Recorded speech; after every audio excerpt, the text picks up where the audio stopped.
ये है Nintendo switch LCD. जिसको नहीं पता, निंटेंडो वालों ने सबसे पहले स्विच एलसीडी लॉन्च की, फिर आई स्विच लाइट, फिर आई ओएलईडी और एंड में अभी सबसे लेटेस्ट वाली है निंटेंडो स्विच 2। लेकिन आज तक इन सब में से एक भी इंडिया के अंदर लॉन्च नहीं हुई। बस डीलर खुद से जितना इंपोर्ट करके लाके बेचते हैं उतनी बिक जाती है। इंडिया में लॉन्च ना होने की वजह से आती है 2 से 3 प्रॉब्लम। सबसे पहली चीज, निंटेंडो के अंदर गेम खरीदने के लिए निंटेंडो शॉप की इंडिया का कोई वेरिएंट ही नहीं है, क्योंकि इंडिया में तो लॉन्च नहीं हुई ना। तो गेम खरीदने और डाउनलोड करने के लिए अमेरिका का रीजन डाल के आपको डॉलर्स के अंदर पेमेंट करनी पड़ती है, जिसके अंदर वीजा कार्ड, मास्टर कार्ड, कौन सा कार्ड यूज करें उस चीज की बहुत टेंशन हो जाती है। दूसरी चीज है, क्योंकि ये इंडिया के अंदर लॉन्च नहीं हुई, सिर्फ डीलर्स इंपोर्ट करवा के लाके इंडिया में बेच रहे हैं, तो आपको किसी तरह की कोई भी वारंटी नहीं मिलती। अगर कंसोल गलती से भी खराब हो गया तो करोगे क्या? रिपेयरों का क्या सीन है? इंडिया में रिपेयर अवेलेबल है भी है कि नहीं है, तभी आगे पता लग जाएगा। क्योंकि इंडिया में ये खुद से लॉन्च नहीं हुई, तो इसकी गेम्स की कार्ट्रिजेस भी इंपोर्ट करवा के लाके ही डीलर्स बेचते हैं, जिस वजह से उन कार्ट्रिजेस के प्राइसेस बहुत ज्यादा हाई होते हैं, क्योंकि कार्ट्रिजेस सही से अवेलेबल ही नहीं है गेम्स की। एंड जिस चीज की सप्लाई ही बाजार में इतनी कम है, ऑब्वियसली उसके प्राइसेस तो हाई होंगे ही होंगे। अभी रूमर्स आ रहे हैं कि निंटेंडो अपने स्विच को इंडिया में लॉन्च करने वाला है, एंड यही स्विच एलसीडी वाला लॉन्च होने वाला है, जो निंटेंडो की पूरी लाइनअप का सबसे पुराना कंसोल है। तो आज की डेट में इस एलसीडी वाले मॉडल को नया लेने का सोचना चाहिए, या यूज्ड ही ले लेना चाहिए, या फिर लेना ही नहीं चाहिए, इसकी जगह निंटेंडो स्विच ओएलईडी या स्विच 2 ले ले। ये सब कंफ्यूजन को जानने के लिए मैंने इस चीज का डब्बा खोला, जिस डब्बे के अंदर से दुनिया जहान की चीजें निकलती हैं। ये कंसोल भी मेरे को प्री ओन्ड ही मिला, जिसके साथ मुझे हर एक एक्सेसरी मिली है। डब्बा खोलते ही ऊपर ही एक एलसीडी स्क्रीन निकलती है, जो स्क्रीन नहीं है, खुद में ही एक पूरे का पूरा कंसोल है, जिसके ऊपर वाली साइड कूलिंग फैंस लगे हुए हैं, पीछे वाली साइड पे स्पीकर्स हैं, नीचे से ये चार्ज हो जाता है। मतलब ये इतनी पतली सी आइटम खुद में ही एक पूरा कंसोल है। फिर निकलते हैं इसके जॉयकॉन, जो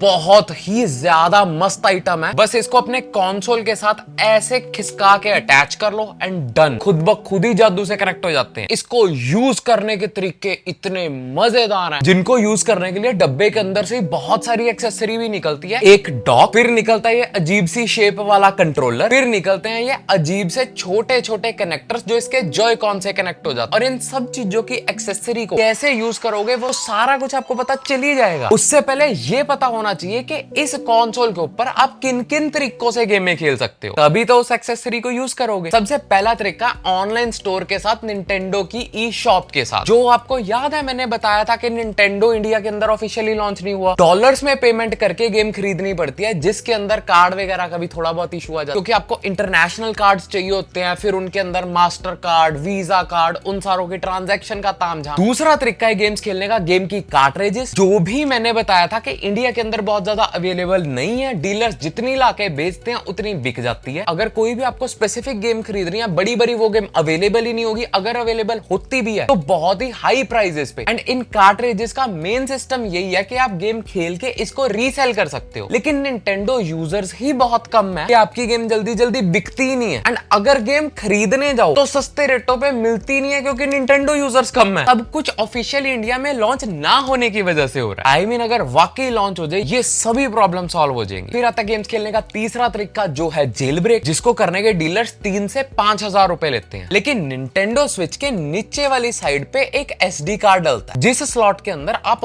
1 टेराबाइट तक का SD कार्ड डाल सकते हो। एंड जेल ब्रेक करने के बाद अब आपके ऊपर है, आपको कितना बड़ा मेमोरी कार्ड डालना है, 128, 512, 1 TB। लेकिन आज की डेट में ये मेमोरी कार्ड बहुत एक्सपेंसिव हो गए हैं। ऑब्वियसली जितना बड़ा आप मेमोरी कार्ड लोगे, उतने ज्यादा पैसे आपकी जेल ब्रेक के अमाउंट में जुड़ते रहेंगे। एंड आपको पूरा कंसोल भर के गेम्स का दे देते हैं। निंटेंडो स्विच के अंदर बिल्ट इन मेमोरी 32 GB की है। इसके साथ साथ जितनी भी लाइट, ओएलईडी सभी है, सबके अंदर 32 GB की इंटरनल मेमोरी है, जिसके अंदर आप डायरेक्टली गेम्स डाल के खेल सकते हो। बट जेल ब्रेक के केस में आपको एक्सटर्नल मेमोरी कार्ड डालना ही डालना पड़ेगा, उसके बिना आप गेम्स नहीं खेल सकते। क्योंकि मैंने स्विच एलसीडी खरीद दिया, तो ये भी बता दूं, इसके अंदर 2 मॉडल्स आते हैं, एक स्विच V1, एक स्विच V2। V1 वाले को अनपैच्ड स्विच भी कहते हैं, क्योंकि जो स्विच V1 वाला है ये सबसे पहले लॉन्च हुआ था, एंड इसको बहुत इजीली जेल ब्रेक कर दिया गया सॉफ्टवेयर के थ्रू ही, जिसको पैच करते हुए निंटेंडो वालों ने V2 निकाला था, जिसकी थोड़ी सी बैटरी लाइफ भी अच्छी है। अब उसके अंदर डायरेक्टली सॉफ्टवेयर के थ्रू जेल ब्रेक नहीं होता था, उसके अंदर पूरा कंसोल खोल के पीछे से चिप लगानी पड़ती थी, फिर जाके जेल ब्रेक होता था। एंड ये jail breaking and all stuff खुद में ही एक पूरी की पूरी दुनिया है, मैंने वीडियो बना रखी है। अभी मैं बताता हूँ कि इंडिया में लॉन्च ना होने की वजह से भी इस चीज की भर भर के एक्सेसरी मिलती है। हर एक स्विच का अलग कैरी बैग मिल जाएगा, स्क्रीन प्रोटेक्टर्स, जॉयकॉन्स की ग्रिपें, छोटे स्टीयरिंग व्हील्स, बड़े स्टीयरिंग व्हील्स, अगर कोई भी जॉयकॉन खराब होती है तो भी नई मिल जाती है। अलग से कंट्रोलर्स के लिमिटेड एडिशन कंसोल्स भी मिल जाते हैं इंडिया के अंदर। कोई फर्क नहीं पड़ता कि ये कंसोल इंडिया के अंदर लॉन्च नहीं हुआ, अगर आपकी जेब में पैसे हैं आप जो मर्जी खरीद सकते हो इंडिया के अंदर भी। इस स्विच की रेंज के आसपास हमें PS4 भी मिल जाता है। स्विच को लें या PS4 को लें, क्योंकि दोनों ही ऑलमोस्ट सेम प्राइसिंग के अंदर मिल जाते हैं। ये कंसोल हैंड हेल्ड मोड के अंदर 720p पे चलता है। अगर इसको डॉक करके टीवी के साथ कनेक्ट करके चलाते हैं तो 1080p के ऊपर चलता है। पर वहीं पे PS4 मिनिमम 1080p पे चलता है, कभी कभी अपस्केल होके वो 4K दिखा देता है, लेकिन 144 के ऊपर तो चल ही जाता है। इन दोनों कंसोल्स के अंदर कुछ गेम हमें कॉमन मिलती हैं, जैसे विचर 3। अगर मैं उसी गेम को इस निंटेंडो स्विच पे खेलता हूं, मुझे 30 FPS से ज्यादा परफॉर्मेंस नहीं मिलेगी, एंड उस 30 FPS के अंदर भी मुझे बीच बीच में फ्रेम ड्रॉप्स देखने को मिलेंगे। लेकिन PS4 के साथ ऐसा कोई सीन नहीं होगा। 30 to 45 FPS के साथ कोई फ्रेम ड्रॉप्स नहीं। इवन के पॉलीगॉन्स का नंबर भी PS4 के साथ बहुत ज्यादा होगा, तो PS4 के साथ बहुत ज्यादा रियलिस्टिक फील आएगी। एंड निंटेंडो स्विच के R2 और L2 वाले बटन्स टिक टिक वाले बटन्स हैं, लेकिन PS4 के अंदर प्रेशर सेंसिटिव बटन्स हैं, वाइब्रेशन मोटर्स भी वैसी लगी हुई हैं। इन गेम्स के मामलों में उसको इन बड़े कंप्यूटर जैसे कंसोल्स के साथ कंपेयर करते हो, ये पतला सा कंसोल कहां बीट कर देगा उनको। पर ये कंसोल अपनी पूरी लाइफ में 155 मिलियन यूनिट्स बेच चुका है, एंड इस पूरे प्लेनेट का सबसे ज्यादा बिकने वाला कंसोल PS2 भी 160 मिलियन ही बेच पाया अपनी पूरे लाइफ स्पैन में। ये इतना पास है उसको बीट करने के लिए। ये सब निंटेंडो वालों ने किया अपनी तगड़ी गेमिंग लाइब्रेरी के थ्रू, क्योंकि इस स्विच के अंदर खुद के ही ऐसे एक्सक्लूसिव टाइटल्स हैं जो सिर्फ आपको इसी में ही खेलने को मिलते हैं। जिन टाइटल्स में से एक टाइटल दुनिया की सबसे ज्यादा बिकने वाली गेमों में से टॉप 5 में भी आता है, मारियो कार्ट 8। और इसके और भी बहुत सारे टाइटल्स हैं, Mario Odyssey, Nintendo sports, Pokemon crossing planet करके भी एक गेम है। ये सब अलग ही जॉनरा की गेम्स हैं। इन सब के अंदर ना आपको कोई ग्राफिक्स की टेंशन, क्योंकि सब एक एनिमेटेड काइंड ऑफ थिंग के अंदर है, ना ही इन गेम्स के अंदर आपको FPS की कोई टेंशन है, क्योंकि वो वाले इतने पॉइंट टू पॉइंट 30-60 FPS वाला आपको डिफरेंस फील ही नहीं होता इन गेम्स के अंदर। फिर जेल्डा जैसी कुछ गेम्स की स्टोरी ही इतनी अच्छी है, लेकिन ये सब चीजें भी इस कंसोल को क्रेजी नहीं बनाती। क्रेजी बनाती है इस चीज के जॉयकॉन्स, जो खुद में ही एक जादू है, जिसको खेलने के तरीके गिनवाता हूं। सबसे पहले तो इन जॉयकॉन्स को आप डायरेक्टली कंसोल में डाल के हैंडहेल्ड मोड की तरह खेल सकते हो। फिर जॉयकॉन्स को रिमूव करके अपनी स्क्रीन को टेबल पे रख के खुद पीछे बैठ के आराम से खेल सकते हो। फिर जब आपके हाथ में दोनों कंट्रोलर्स होंगे ना, मारियो जैसी गेम के अंदर बहुत अजीब अजीब जेस्चर्स रजिस्टर्ड हैं। जैसे अगर आप हाथ का एक्शन फेंकते हुए में करोगे तो मारियो की टोपी उड़ के आगे जाएगी, जिससे बहुत ही मजेदार फीलिंग आ जाती है। फिर अगर आपको ये दोनों हैंड्स के अंदर अनकंफर्टेबल फील हो रहा हो, आपको याद है हमारे डब्बे में से बहुत सारी एक्सेसरियां निकली थी, उसका यूज अब होने वाला है, क्योंकि वो वाला जो अजीब सा कंट्रोलर निकला था उसके अंदर अपनी दोनों जॉयस्टिक्स को डालो। अब आपके पास फुल एक कंट्रोलर के साथ कंसोल हो गया है, जो खुद में ही स्क्रीन में से गेम में खिला रहा है। मतलब फुल ट्रैवलिंग करते हुए कोई दिक्कत नहीं है। अब अगर आपका दोस्त भी बोले कि भाई मुझे भी खेलनी है गेम, तो मारियो कार्ट 8 जैसी गेम लगा के एक जॉयकॉन दो अपने दोस्त को और एक जॉयकॉन रखो खुद, एंड आप दोनों जने उस एक से लोकल प्लेयर लगा के मल्टीप्लेयर गेम भी खेल सकते हो। फिर अगर आपको स्क्रीन छोटी लग रही हो तो इस निंटेंडो स्विच को उठा के अपने डॉक के अंदर लगा दो, जो डॉक आपका HDMI केबल से कनेक्टेड होगा आपकी टीवी की, एंड वो डायरेक्टली 2 सेकंड में डिस्प्ले आपकी स्क्रीन पे दे देगा। जस्ट आप दोनों जने आराम से स्क्रीन पे खेल सकते हो। अब बची आखिरी ये अजीब सी एक्सेसरी, ये मेरी फेवरेट एक्सेसरी है, क्योंकि इसके साथ आप एक्सेस कर सकते हो निंटेंडो स्पोर्ट्स को।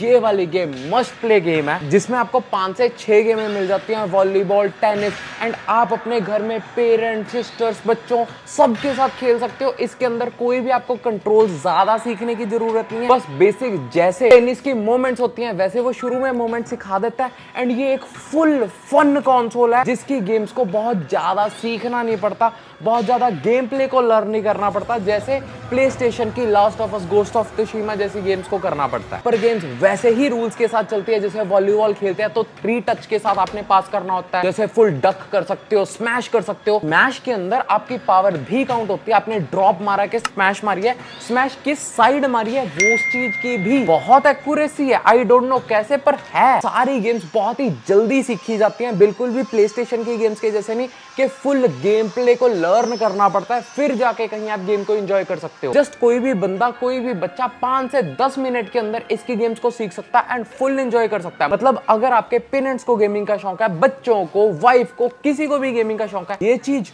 बहुत मजेदार है। फिर एक चीज के बिना हम गेम में खेल ही नहीं सकते, वो है बैटरी। उसका इसमें क्या सीन है? तो देखो, V1 वाले वेरिएंट में थोड़ी सी बैटरी कम मिलती है, LCD के V2 वेरिएंट के अंदर ज्यादा अच्छी बैटरी मिलती है, क्योंकि वो एक अपग्रेडेड मॉडल लॉन्च हुआ था। दोनों के बीच में ऑलमोस्ट अराउंड आधे 1 घंटे का फर्क है। V1 वाला 3 घंटे दे देता है एंड V2 वाला 4 घंटे के आसपास। और इसको आप 2 तरह से चार्ज कर सकते हो। सबसे पहले तो सिंपल, आप अपना मोबाइल के C टाइप पोर्ट के साथ इसको चार्ज कर सकते हो। फिर जो डॉक है उसके अंदर रख के भी इस चीज को चार्ज कर सकते हो। एंड अगर आप डॉक पे लगा के गेम में खेल रहे हो तो ये साथ साथ में गेम भी खिलाएगा एंड चार्ज भी होगा जिस टाइम ये थोड़ा सा वार्म हो जाता है। फिर जैसे कि मैंने कहा कि ये कभी भी इंडिया के अंदर लॉन्च ही नहीं हुई, तो इसकी रिपेयरों का क्या सीन है? स्पेयर पार्ट वगैरह मिल भी जाता है इसका। भाई साहब, इंडिया के अंदर खुली रिपेयर है इस चीज की। एंड जिस खुली रिपेयर से याद आया, ये कंसोल मैंने रेट्रोपॉड्स वाले गगन भैया से खरीदा है। उनके पास हर तरह की स्विच, मार्क माय वर्ड्स, हर तरह की स्विच अवेलेबल होती है। स्विच की कोई एक्सेसरी चाहिए, कोई लिमिटेड कंसोल स्विच चाहिए, या फिर पुराने वेरिएंट्स के निंटेंडो, गेम बॉय, कुछ भी आपको चाहिए, सारा कुछ उनके पास अवेलेबल है। किसी भी काम के लिए आप उनको फोन कर सकते हो। अब बताता हूँ मेन माल पत्ता कि ये निंटेंडो स्विच आज की डेट में मिलेगी कितने की, क्योंकि पहले तो ये LCD वाला वेरिएंट 12 से 14 हजार रुपए का मिल जाता था। लेकिन अब पेट्रोल, दूध, डीजल, सब चीजों के प्राइस बढ़ गए, तो निंटेंडो स्विच के भी प्राइसेस बढ़ गए। ऑलमोस्ट 13 से 16 हजार के बीच मिलती है, डिपेंडिंग ऑन कंडीशन। ये प्री ओन्ड के प्राइसेस है, ब्रांड न्यू तो अभी मार्केट में अवेलेबल ही नहीं है। लेकिन निंटेंडो कह रही है कि हम ब्रांड न्यू भी लॉन्च करेंगे। जो रूमर्स कहते हैं वो लॉन्च होगी ऑलमोस्ट 20,000 की रेंज के अंदर। इन प्राइसेस के अंदर मेमोरी कार्ड इंक्लूडेड नहीं है। आपको जितनी भी स्टोरेज का मेमोरी कार्ड अपने स्विच के अंदर डालना, उसके हिसाब से पैसे और ऐड कर लेना। अब आता है मेन क्वेश्चन, क्या इतने पैसों में इस निंटेंडो स्विच LCD को लेना कोई फायदे वाली चीज है या नहीं? LCD के अलावा ऑप्शंस के अंदर है हमारे पास स्विच 2,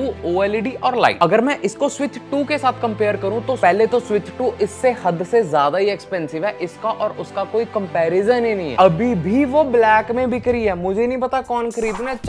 45 हजार की बिक रही है। एंड ये उसके आधे से भी कम प्राइसेस में, ऑलमोस्ट 3 स्विच आ जाएंगी प्री ओन्ड। फिर आती है बात OLED और LCD वाले की। OLED प्री ओन्ड मिलती है ऑलमोस्ट 20 से 22 हजार के रेंज में, तकरीबन 5 से 6 हजार का डिफरेंस है दोनों में। जिस डिफरेंस के अंदर OLED वाले में आपको एक तो बड़ी स्क्रीन मिलती है, फिर वो स्क्रीन इतनी ही ज्यादा क्रिस्प और इतनी ही वाइब्रेंट है, उसके पीछे से बिल्ड क्वालिटी भी डिफरेंस है, वो बहुत ज्यादा प्रीमियम लगती है LCD वाले से। अगर आपकी जेब में पैसे हैं, डेफिनेटली 6,000 रुपए ज्यादा लगा के OLED लेना। सिर्फ एक कंडीशन में आप OLED को स्किप कर सकते हो, अगर आपको हर टाइम निंटेंडो स्विच को डॉक करके अपने टीवी के साथ खेलना है, तो आपकी स्क्रीन उसी डॉक के अंदर पड़ी रहेगी, तो स्क्रीन का कोई फायदा ही नहीं है। एंड जॉय-कॉन्स दोनों कंसोल्स के अंदर बिल्कुल सेम मिलते हैं और दोनों ही कंसोल में प्रोसेसर भी बिल्कुल सेम मिलता है। सिर्फ डिफरेंस है स्क्रीन का और बॉडी का। एंड अगर आपने उस बॉडी को टच करके खेलना ही नहीं है, फिर 6,000 रुपए जरूरी इस बॉडी पे खर्च रहे हैं, किसी और पे खर्च लेना। लेकिन फिर बात आई, निंटेंडो तो ये वाला कंसोल 20,000 में नया लॉन्च कर रहा है इंडिया में। अकॉर्डिंग में बिल्कुल भी उसको लेने की सेंस नहीं है। उतने पैसों में आपको एक बहुत अच्छी कंडीशन का निंटेंडो स्विच OLED मिल जाएगा, जो एक बहुत ज्यादा बड़ी वैल्यू फॉर मनी प्रोवाइड करता है रादर देन LCD। उसमें मैंने बताया ही है कितनी सारी चीजें ज्यादा मिलती हैं। LCD वाले को सिर्फ तब कंसीडर करना अगर आपका बजट कम है एंड आपको बहुत ओकेजनली गेम्स करनी है, जस्ट एक ट्रैवल बडी चाहिए, या फिर आपको अपने बच्चे को गिफ्ट करना है जिसको बस एक क्रेज है कि हाँ निंटेंडो लेनी है, या अपने पेरेंट्स को देना है जिनको गेमिंग का कोई फर्क नहीं है, कभी कभार खेली कभी छोड़ी। अगर आपके पास PS5 है तब भी आप इस चीज को लेके कभी रिग्रेट नहीं करोगे, क्योंकि इसकी गेमों की लाइब्रेरी बहुत डिफरेंट है। लोकल मल्टीप्लेयर लगा के क्या खप पड़ती है, मजा आ जाता है।